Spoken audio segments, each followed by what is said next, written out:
Bu dokter, kalau untuk hamil anak cowok, tipsnya dong kalau menurut ilmu kedokteran. Sebelum saya menjelaskan ini, saya mau kasih tahu dulu bahwa jenis kelamin itu ditentukan oleh kromosom dari pihak laki-laki atau suami. Jadi jangan sampai ada yang bilang, ih kok anaknya lahir cewek lagi, ini pasti salah si istri nih. Bukan begitu ya, tapi yang menentukan itu adalah pihak suami atau pihak laki-laki. Kenapa?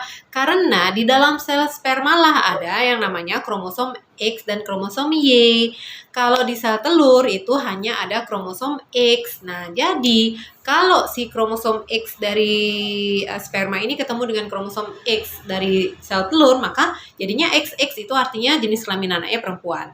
Tapi kalau sperma di dalam sel sperma kromosom Y-nya yang ketemu dengan kromosom X-nya sel telur, jadinya XY, itu artinya jenis kelaminnya laki-laki. Pinter. Nah, sekarang tipsnya nih, gimana caranya untuk mendapatkan jenis kelamin laki-laki. Yang pertama, saya kasih tipsnya.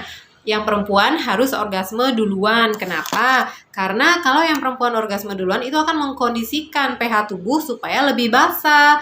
Kalau kondisinya pH-nya lebih basah, maka sperma akan lebih bertahan hidup dan ini mendukung cara untuk membuat anak laki-laki.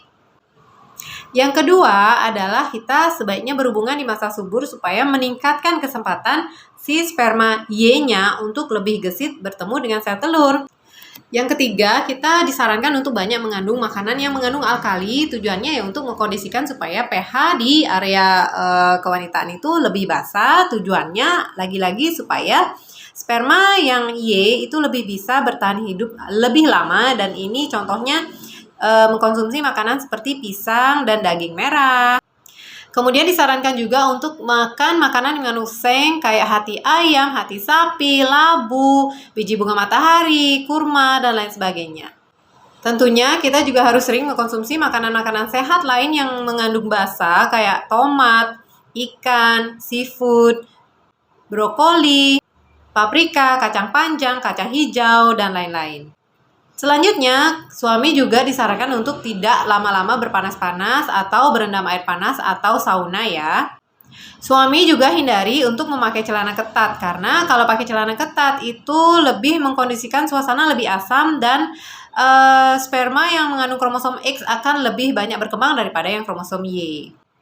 Dan yang terakhir, saat berhubungan intim itu sebaiknya penetrasi yang dalam. Kenapa? Karena itu mengurangi jarak tempuh sperma Y untuk lebih cepat sampai ke sel telur, karena dia nggak melewati bagian luar vagina yang bersifat lebih asam.